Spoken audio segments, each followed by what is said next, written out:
One of the first alternative cosmologies and sort of spiritual traditions that I studied was the Australian concept of the dreaming, the Australian Aboriginal understanding of how everything has its dream time and things are connected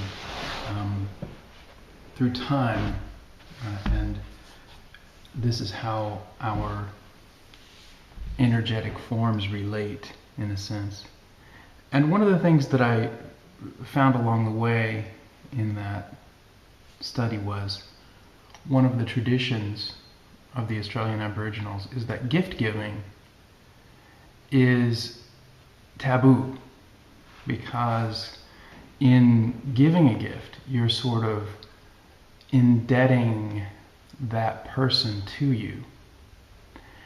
And I resonate with this very deeply, and I take it even one step further in that when I tend to buy people gifts, I try to check with them first to see if it's really something they want or need. I break that rule occasionally with myself when sort of cultural convention demands, like for Christmas. And I think one of the really ironic things about Christianity is that it takes this concept that your life is a gift, that your life is a sort of gift from God, and that you are sort of indebted to Jesus. And I find this very, very offensive and very, very wrong.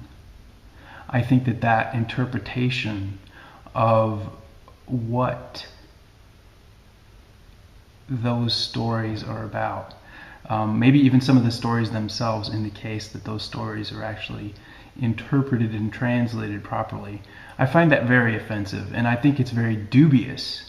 The people who buy into that, I think that they are making a terrible mistake accepting this sort of contradictory and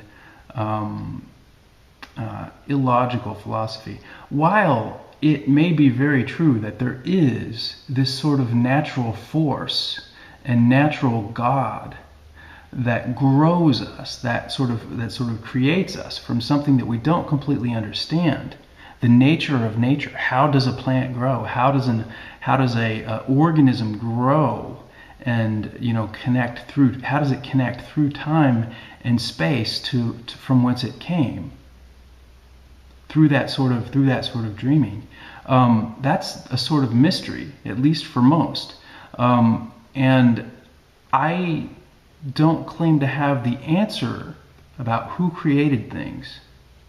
But to give it an arbitrary name and to assign these divisive means to those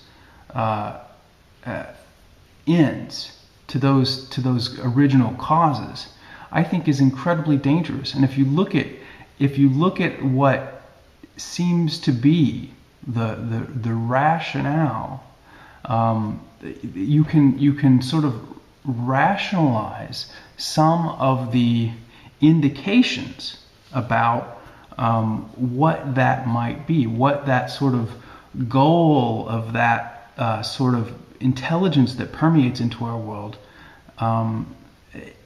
might have in mind.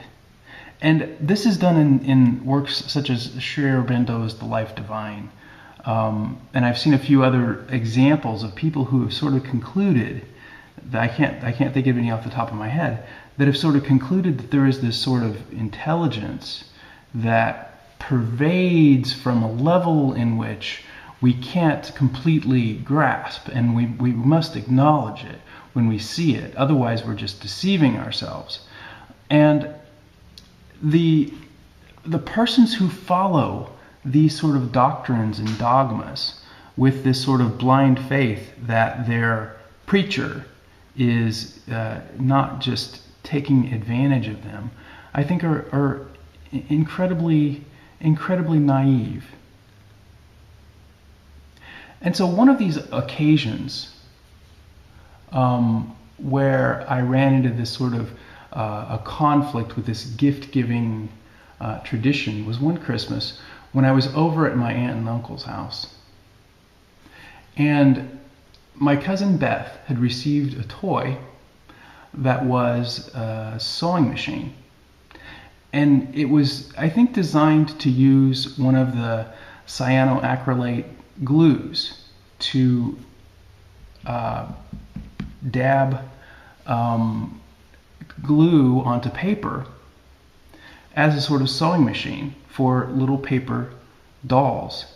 And I don't think that the company realized that they weren't going to be able to use the cyanoacrylate glues, and so they sort of, you couldn't give that to children. You can't give crazy glue to little kids.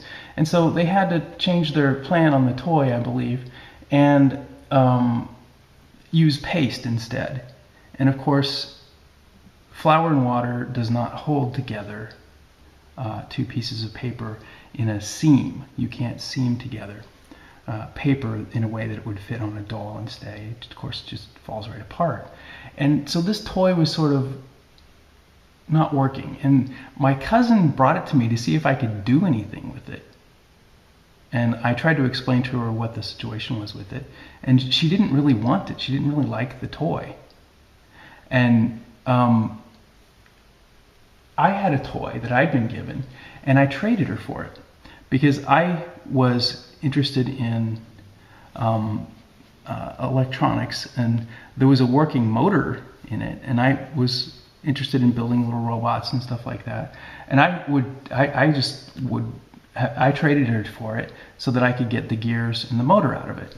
And this was something that kind of was a sort of tradition in our family. You know, if somebody didn't like their broken toy, didn't want their broken toy anymore, they'd give it to me just so I could play with it and make it into something else. And the irony of this situation is really deep. Goes really deep into my life right now, because I decided I wanted to go ahead and get the motor out of the little sewing machine. And so I took it out on the porch. There was concrete steps in front of my aunt and uncle's house, and I started banging it on the porch, trying to crack the case. And it was one of those cases that was sort of seamed together in a way that made it almost impossible to get it apart. And so it sort of had to be broken or pried.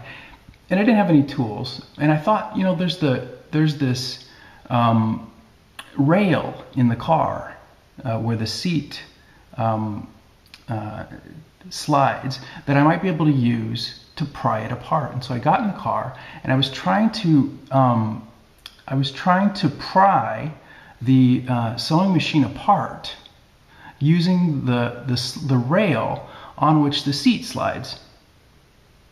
And my uncle walked by, and he saw me hunkered down in the car, and he opened the door of the car, and he saw the sewing machine, and he thought, maybe he thought I was hiding it, maybe he thought I had stolen it, or something like that. And he pulls me out of the car, and he sees that I have the present that he bought my cousin for her Christmas, and he starts beating me immediately before getting any information about what's going on or what's transpired.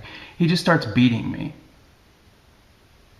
And my second oldest sister comes out and pulls him off of me. And I tried to explain the situation, but I'm not sure that he really understood, because I think his mind was already made up about what had happened.